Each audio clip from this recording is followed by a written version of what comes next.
Hey guys, it's Gretchen, and welcome back to my channel. As someone who considers themselves a piercing enthusiast, I get asked almost daily if I can tell someone whether or not their piercing is infected. I thought I would make a video today regarding kind of like signs of an infected piercing. Sometimes people have a difficult time deciphering whether a piercing is actually infected or if it's just kind of going through the healing process, because a cartilage piercing, as opposed to like lobe piercings, sometimes they go through these phases where you think they're infected, but they're really healing, even though it's still kind of gross, if that makes any kind of sense. If you have cartilage piercings, you know what I'm talking about. You know the difference between a clear infection and just like, meh, maybe it just needs to be cleaned a little bit. So for today's video, I thought I would touch on some like maybe signs of an infected piercing. Perhaps if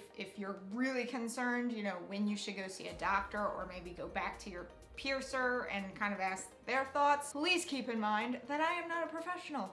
Again, I am an enthusiast. I love piercings. That's it. I have no like credentials to be like, oh my god, this is clearly infected, or oh my gosh, this is perfectly fine, what are you whining about? Like, I have no credentials for that. I just know based on what I have and have experienced, and the fact that I'm just an enthusiast. Also, I think I'm just gonna give up on pink hair because it's just not holding. Rip. So there are several signs that you should look for in a piercing to see whether or not it is infected. I have a video on my channel. It's probably one of my most viewed videos. It's about how I healed my Doff piercing, because that one was clearly infected, like it was discussed. And so if you want to see that, it'll be up here. I think it's on that side, right? I never know. Everything's backwards when you film. So there are some signs that you need to look for determining whether or not your piercing is infected. Number one, is the skin around the piercing red and or swollen? Keep in mind that if you just got a piercing, it's gonna be both. I have gotten questions before. I just got my piercing done about 2 hours ago, and it's red and it hurts. Is it infected? You just got it done 2 hours ago. Give it time. Like seriously, if you just got it done, it is going to be red and swollen.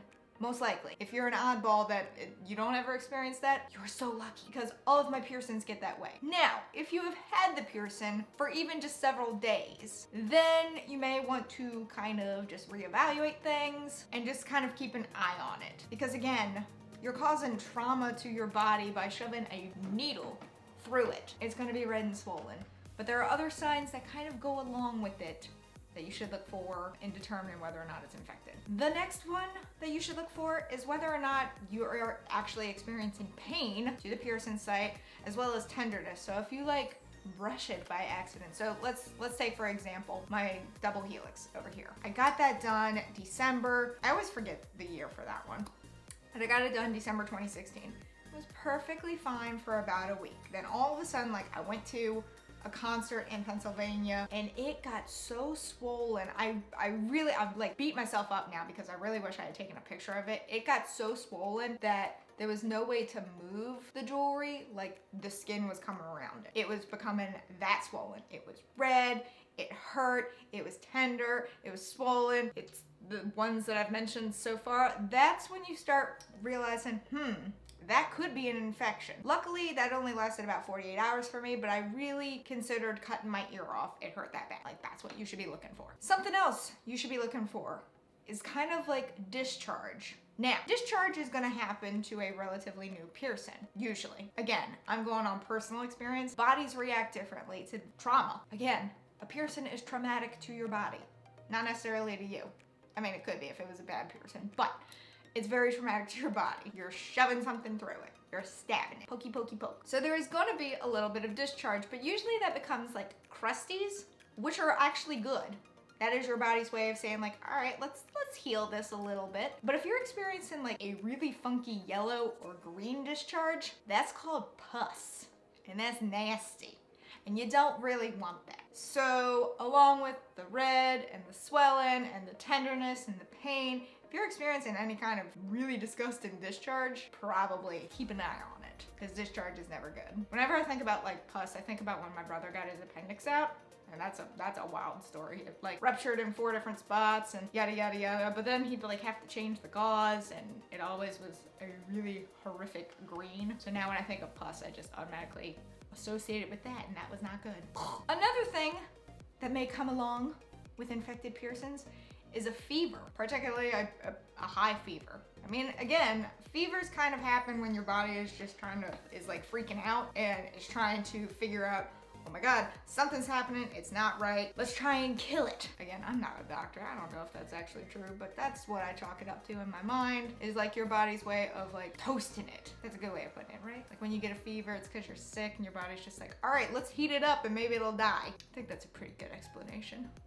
Give me my medical degree. So if you're experiencing all of those symptoms as well as a fever, you should probably go to a doctor if you're experiencing a fever. And a final thing, a final sign that I would say, not always the case because this could also be a sign of healing, is itching or even burning. Maybe burning is a better one. It could possibly itch. You know, maybe your body is trying to heal the infection, but I'd say burning. So if your piercing is red, swollen, tender, painful, you've got a fever, you've got discharge, all of a sudden it starts burning, I would probably consider that a sign of an infection as well. Itching kind of comes with the territory of anything healing. You know, when you get a scab, you know, the first thing it does, it heals over, yada yada, and then all of a sudden it starts itching. Same with piercings. You'll find, not always, everyone's different, everyone's body's different. You'll find that a healing piercing may start itching. Kind of hard to scratch one of those things, but you just go with it. But if it's accompanied with like a burning feeling, probably not good.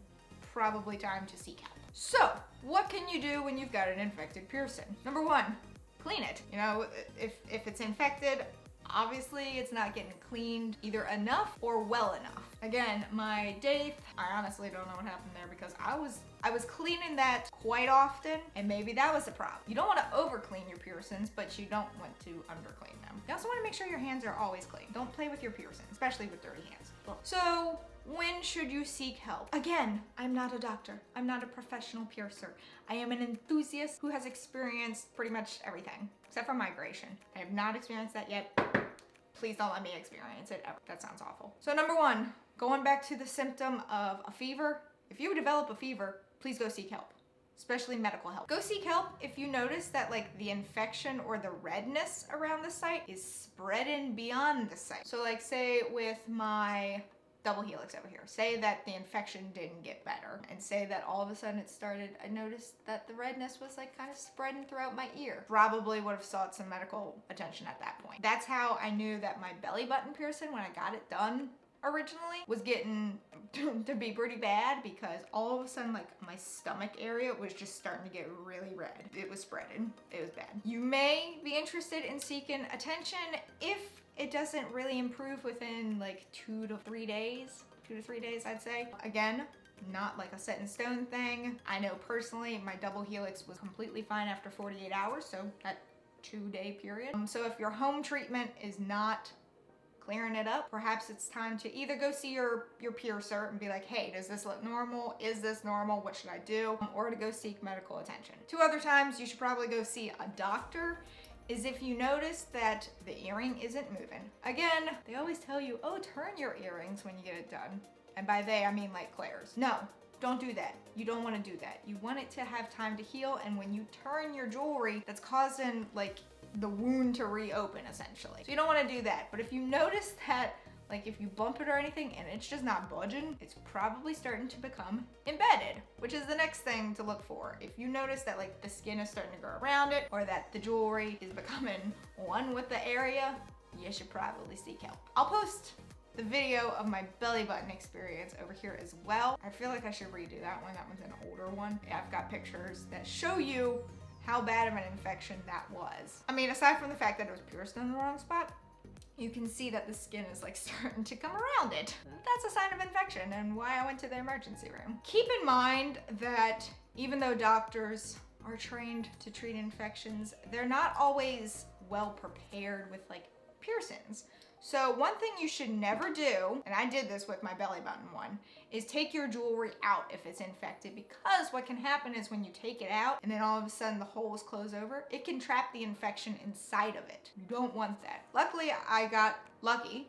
And that didn't happen to me with my belly button, but it could potentially happen. So I personally would always check with your piercer first, or a piercer that you trust, to get their opinion. And if they say go see a doctor, then go see a doctor. But if you're also experiencing like a fever and pain and stuff like that, go see a doctor. So if you've just gotten a piercing and it's only a couple hours old, or maybe even 24 hours old, chill, breathe.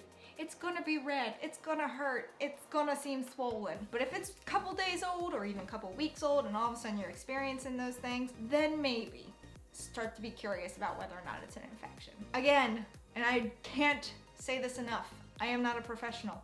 I do not have a medical degree. I am just an enthusiast when it comes to piercings. These are just based on experiences of my own, as well as people that I know who have had these kind of experiences. You may also find that certain piercings just do not heal. They just won't. Like, your body just does not want them. I have a friend who has an industrial, and that sucker just will not heal. This person's had it for several years and it just won't heal. Sometimes you just gotta cut your losses and be like, all right, my body just didn't like that one. If you have any questions, I mean, you can certainly leave them in the comments below. Again, not a professional, don't have a medical degree, just an enthusiast. Just take what I say with a grain of salt, but also take it to heart a little bit. Also, let me know in the comments below, like, if you've ever had a horror story when it comes to an infected piercing. Like, definitely, I don't know which one was worse, either my doff or my belly button. Probably my belly button, since I did end up getting that one removed and the pain was just excruciating, but my doff was also horrific. So if you've got a horror story, let me know in the comments below, because let me know I'm not alone. But that is it for this video. If you enjoyed it, please give it a big ol' thumbs up. Go on down there and hit that subscribe button wherever it may be, because I don't know, even though I do. This is just my shtick now. Also hit that notification bell in case you want to know when I upload, and in case YouTube wants to let you know when I upload, because I would really appreciate it. And until next time, bye guys.